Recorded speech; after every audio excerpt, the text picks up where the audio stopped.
welcome back to Bengali Girl. This is your podcast host, Nikita, and I'm so grateful that you're here.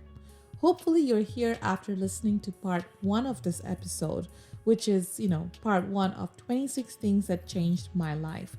Because this is a September month special, so it's my birthday month. And I think it was very important for me to acknowledge the changes that I had to adapt in my life because honestly, at this point, it feels like a season five of my life.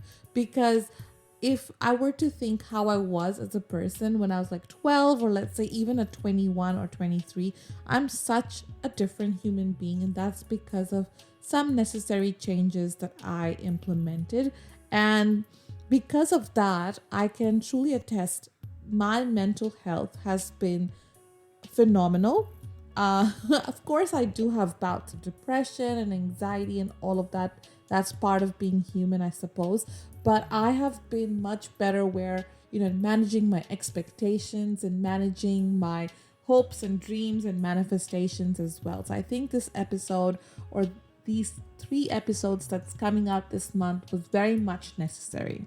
But before I begin with, the rest of the eight things that changed my life, that's for this episode or slotted for this episode, I need to tell you.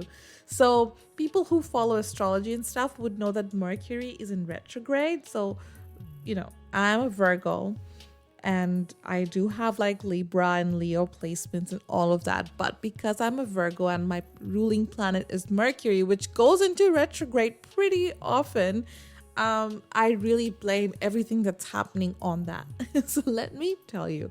So right at the end of August and beginning of September, I started experiencing like really painful, like throbbing pain on like in my gums, and I was like, what the hell's happening, like, out of nowhere. And then I go to the doctor because the pain was so unbearable that I couldn't sleep. Like, I went out with a girlfriend on Friday night and she's like, what is wrong with you, like you look so different. And I'm like, yep, that's because, oh my god, that's because the gum pain, I think, as my husband says, like dental pain is the worst. I haven't experienced giving birth yet, so I don't know how that would be, but this was definitely top one. And that went, so I had to like fork out a lot of money to do a root canal.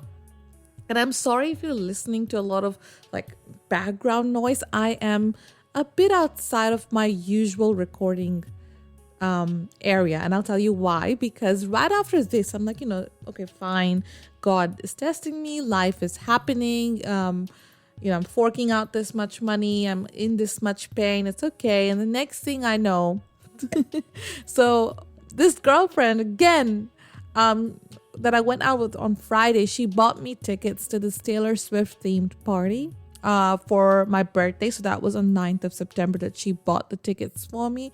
And I was like, oh my God, that's going to be so much fun. And I was dressed up to the nines, and I went out with a couple of other friends who were joining us. And as I was walking into the party, I fell and I scraped my knees so bad, especially my right knee, that like I didn't know how hurt I was. My friend, I was dancing with her, and I realized that my blood went onto like on her skin, and I was like, oh my God, there's blood. Like, I didn't even realize that, because when I fell and I got up and I'm like, okay, yep, let's go in, gave my ID to the bouncer and stuff, and then we went in. I'm like, it's all good, yep, and I'm dancing.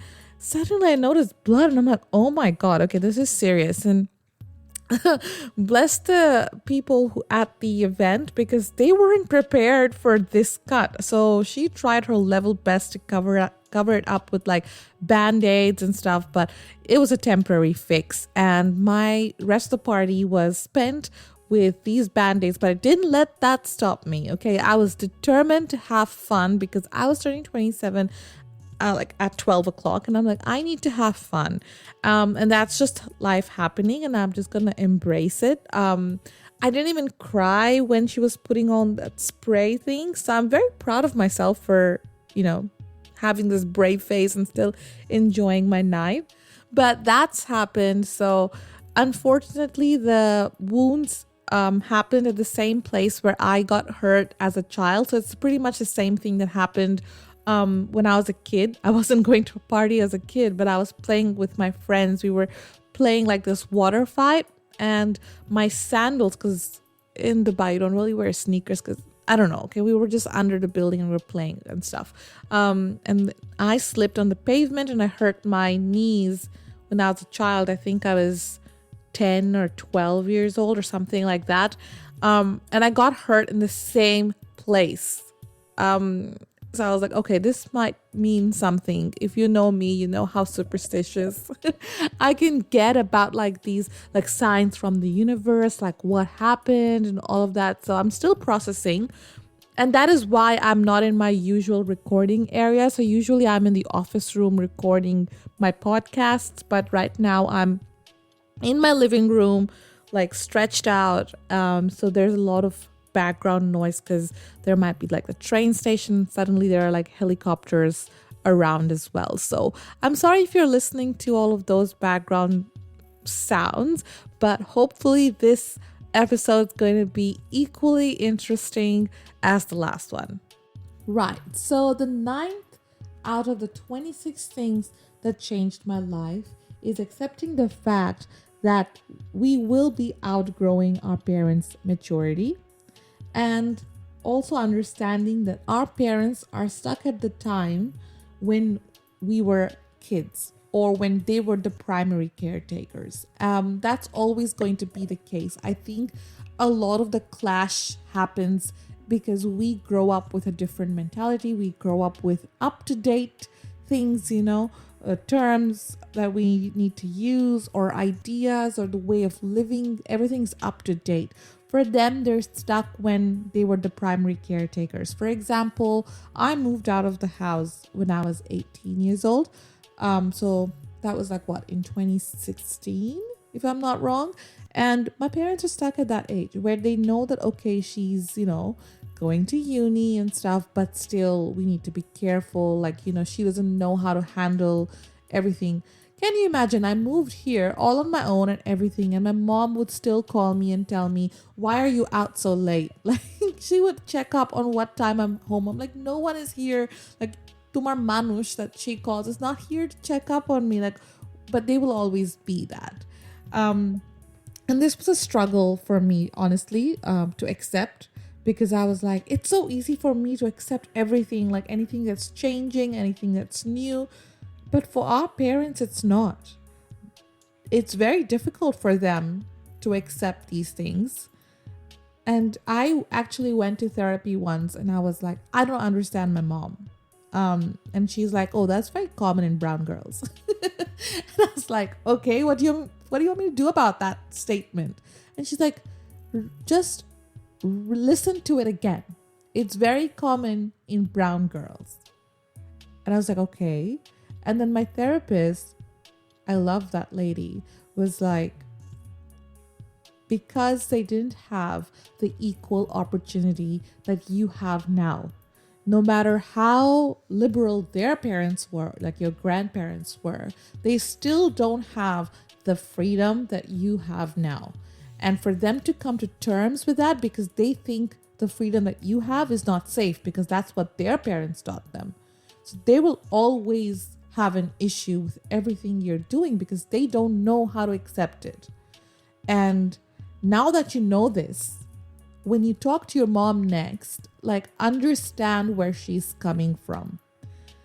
And that literally fixed my relationship with my mom. Because before that, I used to think, why isn't she changing? Why isn't she doing this? And then I started realizing that, hey, there are some people who are open to learning new things. That's our generation, because everything is changing and evolving so fast. But for their generation, they like to feel safe. It's all psychology. They like to feel safe, and they would like to think that what they know is the ultimate truth. And it's okay, it's okay if they're not ready to bend or ready to change. Maybe we can be flexible around them. Of course, that doesn't mean that if it's a very, very toxic relationship that you should keep it. always remember you are your own priority first. But if it's just like how my relationship was, where my mom wouldn't really understand me because I wasn't the typical Desi kid who really understood competition or who really cared about competition or what people thought. So that was always that struggle. So I think once I came to terms with that I will outgrow my parents' maturity, that kind of relaxed a lot of things in that relationship with my mother. Moving on from parental relationships to romantic relationships. And number 10 out of 26 things that changed my life is so vital, again, for us girls, especially, is don't lose yourself in a relationship. And before I begin with my experience or any of my friends' experience, let's talk celebrities, right? We all know Kim Kardashian. She changed herself completely when she was in a relationship and when she was married with Ye. So much so that now, in a recent interview and even in her reality show, she has mentioned how she felt anxious going to fashion shows without seeking his approval or his insight or feedback on what she should wear. That is a classic thing that happens when girls lose themselves in a relationship. That happened to me. It happened to pretty much every Desi girl or every Bengali girl. Any girl in a relationship who's very naive and very young and does not have a proper relationship with herself. And some of the few examples is, not hanging out with your own friends that you had before this relationship, cutting out on friendships because of this relationship, changing the way you talk, changing the way you dress, changing the way you just handle yourself. It's just different. All you want to do is just spend time with your partner. And sometimes it becomes so toxic that even your partner feels suffocated because you're losing yourself so much into that relationship that everything revolves around this one person. And that person is like, damn, I have friends. I want to go hang out with my friends. And it has happened. And it will happen. I feel like it's a canon event. It will be like the rite of path for every girl to start loving herself, to start learning how to live with herself first. But very, very important thing to be self-aware and draw yourself the boundary, a healthy balance between spending time with your partner or doing things that they like and also keeping yourself real and not changing yourself based on their perspective. Because if you become a version that they like, and God forbid something happens and they leave, you become a shell. And that destroys a person's mental health immensely. This is speaking out of experience, not only for myself, but also a lot of my girlfriends and guy friends too. Now, the next point that I had to learn, and I feel like this is a canon event. This is a rite of path for every girl who gets into like a relationship, that a romantic relationship is not all flowers, dates, and Insta-worthy moments. As I said, it's a canon event. When we get into this amazing relationship, when we found this amazing person, we want to scream it out to the world. We want to show them off. We want to show the people our love and everything, good. Trust me, whatever you see on Instagram is just 20% of a relationship. It's those amazing moments, those date nights and all of that. You have to accept and learn that. You might say, yeah, I know it's not like 100% of that relationship. But then again, we would, scroll through Instagram like, oh, why can't I find a person like this? Nah, girlfriend, that is just 20% of a relationship. A relationship's rest of the 80% is being comfortable in having hard, difficult conversations, in addressing things, in solving things together, in having or being comfortable in silence. in having independence yet still be dependent on your partner. Now that is a very I understand that's a very complex sentence, that you need to be independent yet dependent. Is again, it kind of relates to what I said, right? Don't lose yourself, but also don't immerse so much into yourself that you don't appreciate your partner. That's something that I had to learn. But I definitely think that it's very important for us to keep reminding ourselves till it is drilled or instilled into us that what we see on social media for a relationship is just 20% of what it actually is. There's a lot of work that goes behind that romantic relationship, and because people who do that work, these moments organically happen. For example, we've had, let's say my partner and I've had like a very difficult conversation and we've gotten through it together, and then he gives me a gift because that's my love language.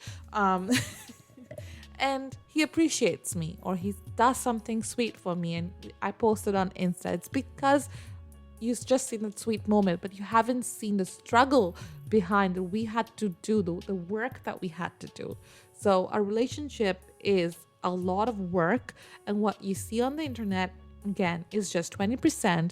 So just because your partner might not get you flowers or take you out on an extravagant date because your friends have gone and done that, do not have that expectation from your partner, because everyone is different. The reason you fell in love with that person is not because of what you would show off on the internet. It's because how you would lead a life with them. Remember that. Those are the tiny things that I had to adapt, because we grow up in this culture where showing off is a very, very important thing, where talking about what you have and, all of the riches and diamonds and treasures and stuff like that is so important.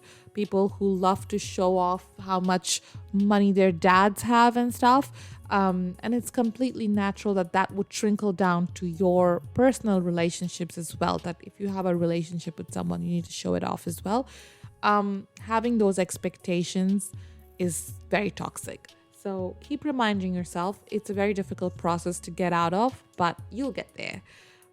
The next thing, and I think this is the 12th thing, if I'm not losing count, is also related to a romantic relationship. And I think this is very, very, very important if you are married, or if you're thinking of marriage, or if you're moving in with your partner, is that when you are living with your partner, it is not going to be a 50-50 divide of chores. Yep, a tough thing to swallow, because we're like, yep, feminism, equality and stuff. It has to be 50-50. If I'm doing, the dishes, he needs to do the dishes too. Or if I'm doing the dishes, he needs to mop the house and everything. Remember that not everyone will have the same mental capacity or energy to do those chores at that time. And it might be that at some days, my husband does 80% of the housework and I just do 20% or none. And there are other days where I will be doing 60% and he'll be doing 40 and things like that. It's never going to be a 50-50. And it's wrong of us to accept or expect that. It's because, let's say I am in this great mood to clean the house, and before I worked or adapted this into my life, I would be like, I'm in this amazing mood to clean. Like, why isn't Akib helping me and stuff like that? And I'm pretty sure if you're listening, Akib, you can agree. But now it's like, I'm in this great mood. That's amazing for the house. It's our house. I'll do the cleaning. It's okay. He is working, of course, or he's studying or doing whatever. Let him do whatever he wants. He's not at that mental state as I am. I want to clean the house. So, as Pooja from Big Boss said, so pick it up if it bothers you. That's exactly what I'm adapting right now. There are days where Akib does almost 80% of the work and I'm just there, being lazy. And there are some days where I do most of it. And We have to remember that we are a team. It's never me against you. Even when it's behind closed doors, we are a team regardless. So if I'm cleaning up or if he's cleaning up, it's because it's our space and we don't want to clutter it. But it's also wrong to expect, that if I'm going to clean now, I want him to clean next. He will do it when he's in the mood. You have your partner is an adult. Your partner, I'm pretty sure is not a 12-year-old child. So they would be able to do the best that they can when they can or when they're ready to. Of course, if your partner is being very, very lazy and never ever contributing, then it's, I think, time to have a conversation that, hey, I'm not a conversation, but not with a loud tone, in a very understanding tone. Because remember, when you scream, nothing gets addressed. It's just you're screaming at the walls. Have a good conversation. I think that's what we did when Akib and I started our relationship, when we were getting married and stuff, or thinking about getting married. One of the honest conversations I had was, I cannot tolerate a dirty house. I cannot. I've seen this man when he was living by himself, and it was a uni student type thing. And I was like, listen, that's not going to work for me. It's for my mental peace, honestly. I don't like things cluttered, because if it's cluttered outside, it's cluttered in my mind as well. And he understood that. Any adult would understand that if I'm your partner and I'm telling you that, hey, if this is like this, it's gonna affect me, any understanding person would be like, okay, you know what, I'm gonna help you so that you're in a better state, because if you're in a better state, we all will be. And I think that's what he adapted, or I like to believe so. But yeah, I think there are some days, or there were literally a few weeks where Akib was the only one cooking, because I had uni exams and work pressure. Even a few days ago, I had a lot of work pressure that he was handling everything at home. And my mom would be like, how can you let Akib do everything? And I'm like, he's my partner. I'm not here to serve him, he's not here to serve me. We're here to help each other out, and that's the best we can do in this life. And my mom, of course, as I said, their maturity won't grow, would be like, no, Nikita, you need to do everything at home and all that. But that goes from, goes in one ear and gets out the other. So, but yeah, I think it's always good to remember that a chore is never going to be divided 50-50. It's what you're best at. It's what the best quality you have. Akib is amazing at, folding clothes. I hate doing that. So that's good. He likes doing dishes or cutting the onions. I don't like doing that. So you need to find those niche things that, your partner is good at. And then the chore division becomes something that's not a concern to be argued about, Now, the next thing is, let's get out of, this romantic or any kind of relationship, and let's talk about the outside world. Number 13. Out of the 26 things that changed my life, we are at a midpoint somehow. So that's great. But this thing that I had to learn, because growing up, my sister was the extrovert. She was this confident person who could strike up a conversation with anyone and everyone. And everyone just seemed to like her, or seemed to, feel like, oh yeah, she's so confident. And I used to grow up thinking that's something I need to work on. And whenever I used to listen to anyone, let's say at uni present or even at work and stuff, I'm like, how are they so confident? And I read this book. My best friend Yasin, he's a good guy. He gave me this book on my birthday. It's called The Courage to be Disliked. And it's a book that is a conversation between a philosopher and a youth. And it shows, or it talks about how to free oneself, change your life and achieve like real happiness and stuff like that. And it really helped me to understand this, that everyone is trying to be their best self. So don't think that you aren't confident like them. Everyone that I know and that you might know is not born confident. this is not something that you're just born. This is something that you try and you train yourself, and you talk to yourself or in front of a mirror and you try to become confident. It's not something that you're born with. But even so, let's say you have trained yourself to 110%, 365 days you practice and everything. When you are talking, let's say in a setting that you're not comfortable in, you will still feel scared. But it's all about the exterior that people care about. So let's say, even when I'm talking in this podcast, knowing that so many people are going to listen to this, maybe as soon as they, release or publish it, or in a couple of years or whatever it is, me thinking about that is making me scared. But in my voice, you might not be able to understand that or detect any sort of no confidence or low confidence.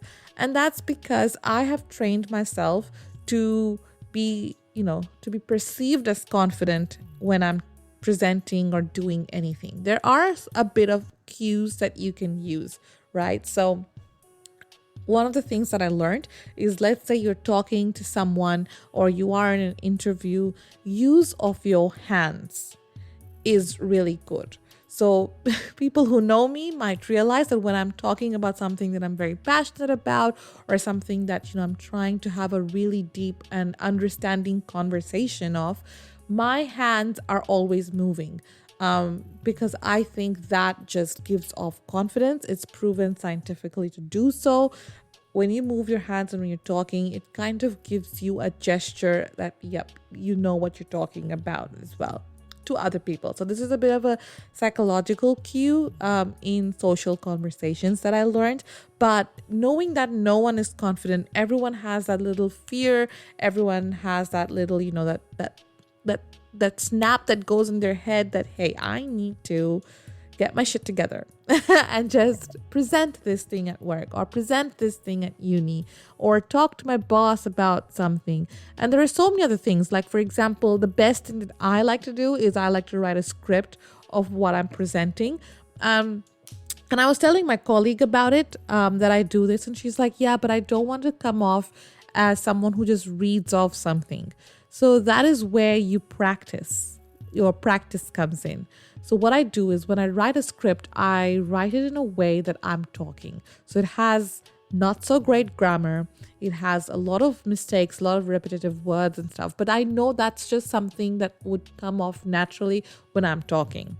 No one's perfect. So please don't judge me for not having proper grammar. But anyways, moving on. Having that script and then just reading through it when I'm presenting, because most meetings are online now. And when it's offline, again, I make pointers and I practice. But it's been very long that I have had a meeting that was face-to-face that I had to present in. But anyways, this something, I know a lot of people tell you, oh, imagine everyone naked. That just makes me more anxious, because then it makes me think, oh, how am I supposed to imagine these people naked? Isn't it wrong to think about that? Like, religiously or socially, we're said not to do this, nudity and stuff like that. And it just makes or sends me into a spiral. But having this thought that, yeah, everyone is just, trying their best. Everyone's just showing exterior, in an exterior form that they're confident. And I think that helped. I can definitely and confidently say that it helped. The next thing, number 14, is to have a creative outlet. And I cannot stress this enough. We are such, creatures that we love using our logical side of the brain, that we don't even tap into our creativity quite often. And even if we were quite creative as kids, let's say you were amazing at painting and stuff like that, you might realize that as you grow up and life gets really hard, or you start adulting, as they call it, you start losing out on that creative. It could be painting, it could be dancing, singing, playing football.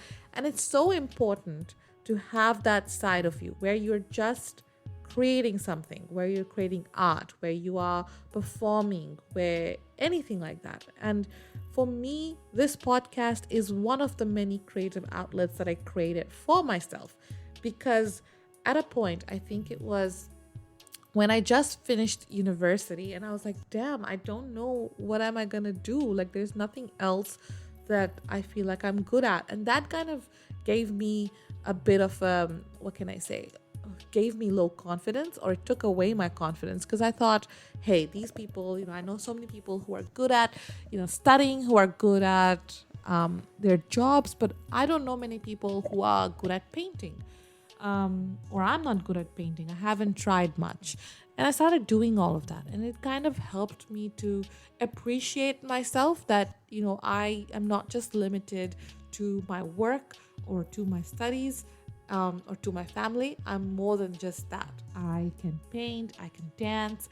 It's just fun to have that. And I feel like life is getting too serious to not have a creative outlet. Just let loose sometimes.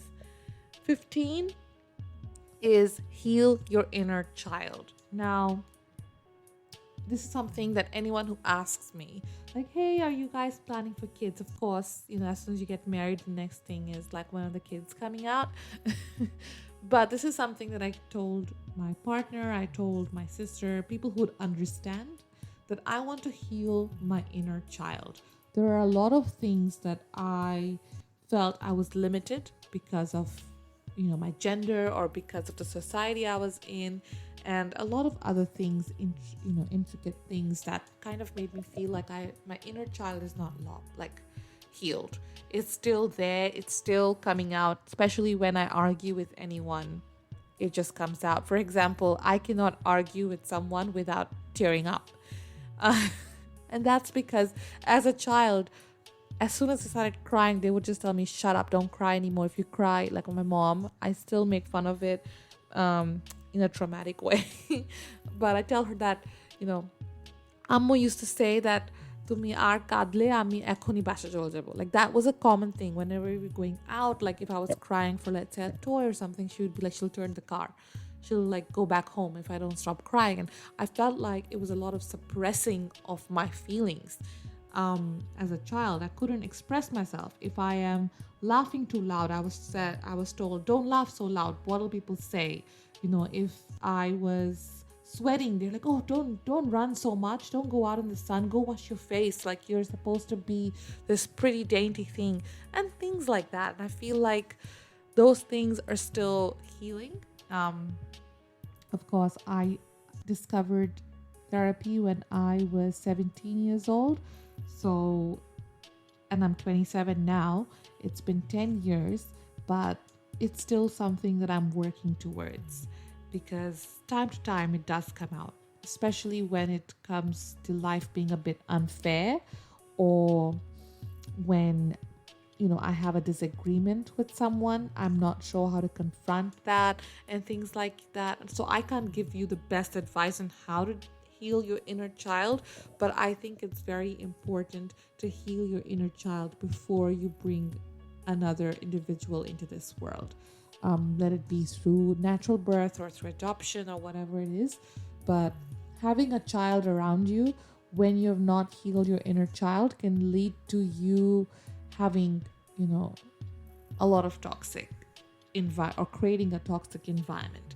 So that's another episode that I'm going to go into about this. But yeah, so heal your inner child would be the next thing that I am still working towards. So 26 things that changed my life, or changing my life. And the last thing for this episode is, you are not going to be liked by everyone. This is for all the people pleasers out there. You aren't. No one is going to tell you that they hate you. There might be some brave ones, but again, not everyone is going to like you. And that there are a million of reasons of why they might not like you. Recently I had a friend who, we didn't have a falling out. I wouldn't say we had a falling out, because we never had a disagreement. We just stopped talking, and then whenever we would talk, it would feel like she's trying to prove herself in some way, or maybe that's just how I perceived it. So I would share, we would share our achievements with each other. And After a while, I came to know that this person was talking shit about me in different circles, or going around in circles of people and telling them that all of these achievements are bogus, like I'm not even achieving anything and all of that, and you know, stuff, toxic shit like that. And then I realized, and it hurt me a lot. Of course, it did. It would. She was a friend, and it made me realize that everyone is going to like you. When I started hanging out with a lot of Bengali people, that was something that I learned very, very fast. There will be people who will tell you they like you, but they won't really. But as a child and as a people pleaser myself, it was very important to me for people to like me. If I was performing, I would, instead of like the steps are so, like I've rehearsed it so many times that it would naturally just come. So I don't have to like think about what the next step was when I was a performer. But I would look at people when I'm performing and see if they're enjoying it. And that would give me satisfaction. And I started realizing that that's not right. I should be satisfied with who I am as a person, as a human being, if I'm doing well according to my own standards. Because pleasing other people's standards is a whole different game that I don't want to get into. But it took a long time for me to get into understanding this thing, because I used to still, I think, even up till recently, I used to ask my husband, why doesn't this person like me? And he's brilliant and he loves me a lot and he feeds my delusions sometimes. And he told me it's because they can't be you. You are this person who has adapted a lot of things that are considered impossible by them, and sometimes they just can't tolerate it. Not that they're jealous, they just can't tolerate it. So they might not like you, and it's okay. There are billions of people in this world, and you can't please everyone. So, my people pleasers out there, unclench your jaw, relax your shoulders, take a deep breath in, and breathe out. And remember that you need to please your own standards. And that is all for this episode. Thank you so much for tuning in, and hopefully, this episode helps you. This was a bit more out of my comfort zone, like literally, because I'm not in my office space. And I hope you enjoyed. So, I'll meet you in the next one. Thank you. Bye.